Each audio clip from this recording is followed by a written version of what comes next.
Hi lovelies, welcome back to my channel. Today I'll be showing you how I got these two colored braids using the expression here. So I'm just gonna give you a bit of a twirl on how it looks at the back, like so. I only use 2 packets of hair because, like, you know, I don't like my hair to fell. So I hope you enjoyed this video. If you do, please like, share and subscribe, and I'll see you in my next one. So guys, I'm just starting out with the expression here, as you can see, in black and in burgundy color. So I have went ahead and made a split down my head. If you watched my previous video on how to box braid, you will notice I like having my hair in sections. This is really good. This particular technique is really good for this hair.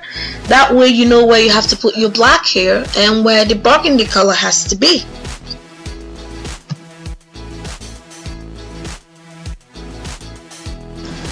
Using the voiceover with my laptop is not very good, so I'm not going to voiceover on this particular video, but please keep on watching. You will learn a few tricks on how I box braid 2 colors, and you have to watch to the end because I zoom in and show you how I do the front of my hair to make it look all nice and neat. I hope you enjoy this video. Don't forget to like, share and subscribe, and I will see you in my next one.